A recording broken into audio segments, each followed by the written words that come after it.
ጤና ይስጥልን ተመልካቾች እንዴት አላችሁ? ሊቢያ መቼም ብዙ ጊዜ እንግዲህ ውጥረት ውስጥ ናት። እንደሚታወቀው የሰሜን አትላንቲክ የጦር ጥምረትም እጁን አስገብቶ ፈተናዋን አብዝቶባት ነበረ። አሜሪካም እንደዚሁ እንደምታውቁት ምዕራቡ ዓለም በተለያየ አቅጣጫ ጫና ውስጥ ያስገባት የነበረች አገር ናት። ከዛም ሲሻገር ሙአመር ጋዳፊ 2011 ላይ በፈረንጆቹ አቆጣጠር ጥቅምት 20 አካባቢ ህይወታቸውን አጥተው ነበረ። በሲርት በዛው ሊቢያ ትሪፖሊ ማለት ነው። ህይወታቸውን ባጡበት አጋጣሚ ደግሞ የሀገሪቱ ፖለቲካ ከፍተኛ ኪሳራ ውስጥ ገብቶ ነበረ። እንዲህ አይነት ሁኔታዎች ባሉበት ሰዓት አገሪቱም መረጋጋት ተስኗት መቆየቱ ይታወሳል። ሁለት ቡድኖች በወቅቱ የነበሩት እንግዲህ እነ አልሰራጅ ማለትም ጠቅላይ ሚኒስትሩ የመንግስታቱ ድርጅት እውቅና እየሰጠው ዩኤን ማለት ነው። ከዛ ሲሻገር ደግሞ በዛኛው በኩል ያለው ኃይለኛውና ወይም ደግሞ ከሊቢያ መንግስት ጋር አብሬ አልሰራም ወይም ደግሞ ሊቢያን ለሁለት ከፍላለሁ በሚል በምስራቅ በኩል ሲንቀሳቀስ የነበረው አሁን ደግሞ በሱዳኑ ጦርነት የሱዳንን አርኤስኤፍ ፈጥኖ ደራሽ ኃይል ኢትዮጵያ ትደግፈዋለች የሚባለውን በመደገፍ የሚታወቁት እንግዲህ አብረው ነበሩ። ጀነራል ሀሊፋ ሀፍተር ናቸው። እሳቸው እንግዲህ የምስራቁን ሰይድ አልሰራጅ ደግሞ የምዕራቡን የሀገሪቱን ክፍል ይዘው ሲያስተዳድሩ ወይም ደግሞ እንደዚሁ ሲንጧት ቆይተው ነበረ። አሁን የመንግስት ለውጥ ተደርጎ ነበረ። አዲስ ጠቅላይ ሚኒስትር ተመርጦላት ነበረ። አሁን ግን በኮስ አማካኝነት የጠቅላይ ሚኒስትሩ ቢሮ በሳት ጋይቷል። የጠቅላይ ሚኒስትሩ ቢሮ በሳት የጋየው እንግዲህ እንዳልኳችሁ በፉትቦል አማካኝነት ነው። በጣም ፓርትስ ኦፍ ፕራይም ሚኒስተርስ ኦፊስ ዳሜጅድ ሆኗል። ያ ማለት እንግዲህ የጠቅላይ ሚኒስትሩ ቢሮ በተወሰነ ክፍል የተወሰነው አካባቢ ማለት ነው ካምፓውንዱ ላይ የተነሳሳት ነበረ እንዳልኳችሁ በኳስ አማካኝነት ወድመዋል ወይም ዳሜጅ ሆኗል የተወሰነው ክፍል። ይህ የሀገሪቱን ፖለቲካ አለመረጋጋት የጸጥታ ኃይሎች ያን ያህል እንደዚህ አይነት አደገኛ ሁኔታዎችን መቆጣጠር እንደማይችሉ የሚያሳይ ነው እየተባለ ይገኛል።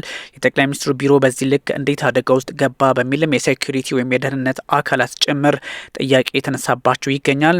ሰልፍ ነበረ፣ ዴሞንስትሬሽን ራፕት አድርገዋል በትሪፖሊ ከኳሱ በኋላ ማለት ነው። በዋና ከተማዋ ትሪፖሊ ላይ ተቃውሞ ተቀሰቀሰ። ይሄ ማለት እንግዲህ ከኳሱ ዲሴንድ አድርጎ የመጣ ነው።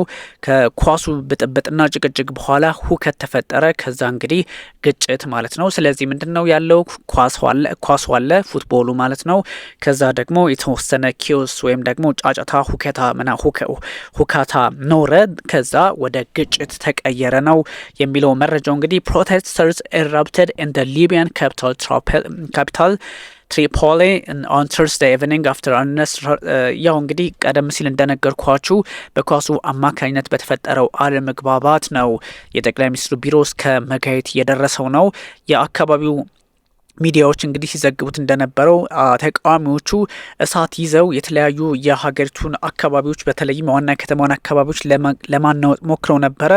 በተለይም ደግሞ የመንግስትን መስሪያ ቤት ካምፓውንዱ ላይ አልሲካ በሚባለው አካባቢ ላይ ወይም ደግሞ አልሲካ ሮድ በሚባለው በጣም ታዋቂ አካባቢ ነው ወይም ደግሞ መንገድ ነው፣ አስፋልት ነው። እሱ ላይ ጥቃት መሰንዘር ተጀመረ። ዴሞንስትሬሽኑ እየሰፋ ሄደ። ሙሉ ትሪፖሊን አጥለቀለቀው። ከዛም እንግዲህ ወደ ጠቅላይ ሚኒስትሩ ቢሮ አመራ ማለት ነው።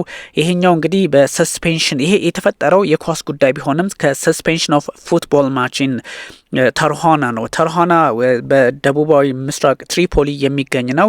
በፋይናል ጨዋታው ላይ የመጨረሻዋ ሚኒት ላይ የመጨረሻዋ ደቂቃ ላይ እንግዲህ ሁከት በመፈጠሩ ዲስተርባንስ በመፈጠሩ ስቴዲየም ውስጥ አላግባብ አንዳንድ ጉዳዮች በመፈጠራቸው በመጨረሻው ሰዓት በሰላም መጠናቀቅ ሲገባው እንግዲህ የነዚህ ክለብ ደጋፊዎች ወደ ምክንያት ነው። አንደኛ እዛ አካባቢ ያለው ሁኔታ እንደሚታወቀው ከጋዳፊ ህይወት ማለፍን በኋላ እንደነ አይኤስ ያሉ ሌሎች ኃይሎችም የሚንጡት ነው። ቅድም እንዳልኳችሁ በሁለት ተከፍለው ሀገሪቱንም ሲመሯት ነበረ። ሲመሯት ለማለት ቢከብድም እነ ጀነራል ሀሊፋ ሀፍተር ግን ከዚህ አንጻር የፖለቲካ ለመረጋጋቱ እንዳለ ይታወቃልና ስቴዲየሙ ላይ በተፈጠረው ቀውስና ጫና አማካኝነት በመጨረሻው ደቂቃ ላይ በተፈጠረው ወደ ጠቅላይ ሚኒስትሩ ቢሮ ለማምራትም ግድ ብሎታል ማለት ነው። የጠቅላይ ሚኒስትሩ ቢሮ እንግዲህ በሰዓት እስከ ማጋየት ደርሰዋል ማለት ነው። ሙሉ አገሪቱ በጣም እጅግ በርካታ ቁጥር ያላቸው በአልኢትሃድ ቲም ላይ እንግዲህ ተሰባስበው በጠቅላይ ሚኒስትሩ ይሄኛው እንግዲህ ሰፖርተር የአል ኢትሃድ ቡድን ደጋፊዎች ናቸው። የእግር ኳሱ ቡድን ማለት ነው። የጠቅላይ ሚኒስትሩ ቢሮ በር ላይ ቆመው ነበረ፣ ተከበው ነበር የተለያዩ ስራዎችን ሲሰሩ የነበረው። ስለዚህ እስኬሌት አደረገ። ወዲያውኑ እንግዲህ ግጭቶች ተቀሰቀሱ ማለት ነው። በእሳትም አካባቢውን አጋዩት። የጠቅላይ ሚኒስትሩ ቢሮም ተጎዳ ነው ጉዳዩ። የደህንነት ኃይሎች አካባቢው ላይ እንግዲህ ተሰማርተው ነበረ። ኮንፍሮንቴሽን ነበራቸው፣ ከደጋፊዎቻቸው ጋር ተፋጠዋል። ግን ኤፈርቱ ጉዳዩን ለመቆጣጠር ኮንቴይን ለማድረግ የነበረው ጥረት አንረስቱን ፕሬቨንት ለማድረግ የተወሰነ ደግሞ ተጨማሪ ሰቆቃዎቹን ለመከላከል የጸጥታ ኃይሎች ከደጋፊዎች ጋር እንግዲህ ለመፋጠጥ ሞክረዋል፣ ወይም ደግሞ እነሱን ለመመከት ሙከራ አድርገው ነበረ፣ ግን አልተሳካላቸውም። የሀገሪቱን መሪ የጠቅላይ ሚኒስትሩን ቢሮ በሳት እንግዲህ እንደዛ አይነት እርምጃ ለመውሰድም እድሉን አግኝተዋል። አሉታዊ በሆነ መንገድ ቢሆንም ግን ደግሞ ሊቢያ ባለችበት ሁኔታ ይሄ ኳስ ነበረ። ኳሱን በዚህ መንገድ እንትን ይሉታል ማለትም ባይሆን ግን እኔ እያወራኋቸው ያለሁት የኳሱን ጉዳይ ሳይሆን ጀስት ምክንያት ነው። ግን የሀገሪቱ ፖለቲካ ወትሮንም የተረጋጋ እንዳልሆነ ስለሚጠቁም ነው። ከዚህ በፊት እንደምታውቁት እንግዲህ እንደነ ግብጽ ያሉ ሀገራት በራሳቸው መንገድ ከመንግስታቱ ድርጅት ጎን ቆመው እንደዚሁም የጀነራል ከሊፋ ሀፍታርን ጦር ደግፈው በጣም የተለያዩ ስራዎችን ለመስራት ሲሞክሩ ነበር። እሱም ሳይሳካለት ቀርቶ ሀገሪቱን ባይለቅም በተለያየ ጫና ውስጥ ሆኖ በቀጠለበት አጋጣሚ እንግዲህ የተፈጠረ ነው። ከዛ ውጭ ደግሞ ጀነራል ኸሊፋ ሀፍታርን ደግፈው አልሲሲ የሊቢያን ፖለቲካ ሲነጡ ነበር። አሁን ደግሞ ጀነራል ኸሊፋ ሀፍታርን ተቃርነው ጀነራል ኸሊፋ ሀፍታር የሚደግፉት የሱዳኑን አርኤስኤፍ ወይም ራፒድ ሳፖርት ፎርስ ነው።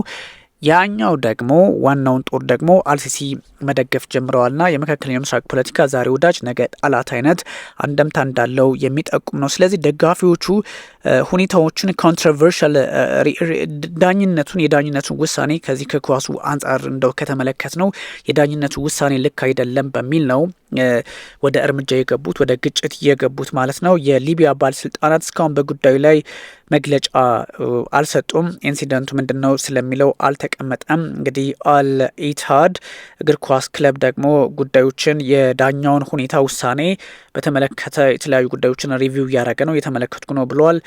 ኢንቨስቲጌሽን እንዲኖረው በጣም ዳይሬክትሊ አፌክትድ አውትካም ኦፍ ደ ማች ጨዋታውን ውጤት ከመቀየሩን ባሻገር በሀገሪቱ ፖለቲካ ላይም ደግሞ ጥቁር ጠባሳ እያስቀመጠ ስለሆነ እጅግ አስቸጋሪ በመሆኑ ጉዳዩን በትክክል ማስቀመጥ አለበት የሚል ግንዛቤ ያለው ሀሳብ ነው የሰጡት። እንግዲህ በሌላ ደግሞ በተናጠል አንድ መግለጫ ተሰጥቷል። የክለብ ቦርዱ ማለት ነው የሊቢያ ፉትቦል የእግር ኳስ ፌዴሬሽን ያስቀመጠው አለ ውድድር ኮምፒቲሽን ኤንድ ሪፈሪንግ ኮሚቴ ኤንድ ማች ኦፊሻልስ ሌጋሊ ሪስፖንሲብል ፎር ኦል ሂውማን ኤንድ ማቴሪያል ሉዝስ ሪዛልትን ፍሮም ደ ኢንሲደንት የሚል ሀሳብ ነው እየሰጠው። ይሄ እንግዲህ ኤልኤፍኤፍ ይባላል ወይም ደግሞ የሊቢያ የፉትቦል ፌዴሬሽን አንድ ሀሳብ ሰጥቷል። በተፈጠረው የሂውማን ቀውስ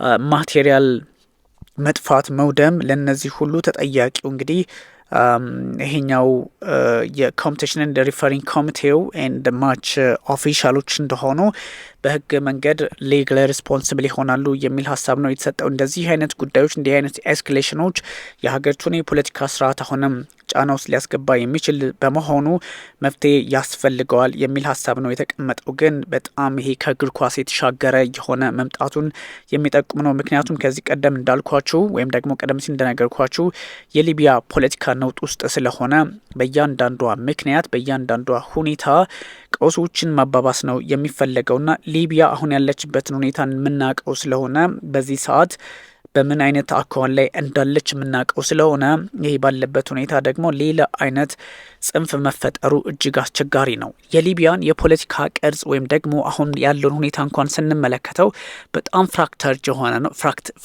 የሆነ ነው።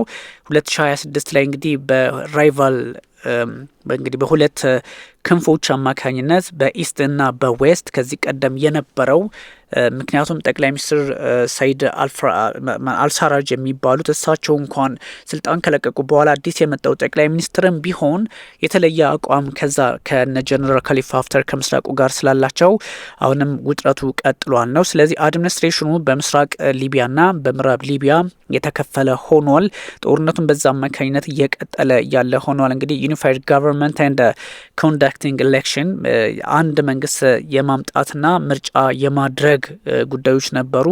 እሱን ግን ማሳካት አልተቻለም። ስለዚህ እሱን ማሳካት አለመቻሉ ደግሞ ብዙ ጥያቄዎች እንዲነሱ ያደርጋል። የመንግስታቱ ድርጅት እንግዲህ የሚደግፈው ቡድን ወይም ደግሞ እውቅና የሰጠው ከዚህ በፊት ነግሬያችሁ ነበረ ጋቨርንመንት ኦፍ ናሽናል ዩኒቲ ጂኤንዩ የሚባለው ነው።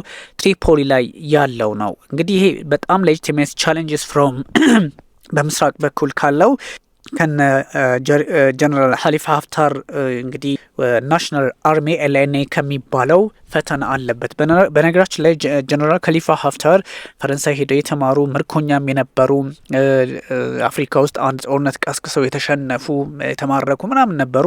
ከዛ ፈረንሳይ ሄደው ተምረው ድጋሚ ደግሞ የሊቢያን መንግስት ለመጣል የሚሞክሩ ናቸውና የጀነራል ሀሊፋ ሀፍታር ጉዳይ መነጋገሪያ ቢሆንም አሁን ባለው ፖለቲካ ላይ ግን የሆኑ መንግስትን ፈተና ውስጥ ያስገቡ ናቸው። የቀደመውንም መንግስት አይቀበሉበትም ነበረ የነ ፋይዝ አልሰራጅን መንግስት ማለት ነው። አሁንም ደግሞ የሱን የቀጠለው የነ አልሰራጅን መንግስት የቀጠለ ነው። አልሰራጅ በስልጣን ላይ ባይኖሩም ሌላ እንግዲህ የእሳቸው ኮንሰፕት ነው የቀጠለው። እሱንም አሁንም ተቃውመዋል ጀነራል ሀሊፋ ሀፍታር። በዛ የቀጠለ ነው። እንግዲህ የመንግስት መከፋፈል አለ። ሀገሪቱ ቅድም እንዳልኳችሁ ትሪፖሊ መቀመጫውን ያደረገው ጂኤንዩ እንግዲህ የመንግስታቱ ድርጅት ይህን ሳፖርት የሚያደርገው ጋቨርንመንት ኦፍ ናሽናል ዩኒቲ የሚባለው አለ።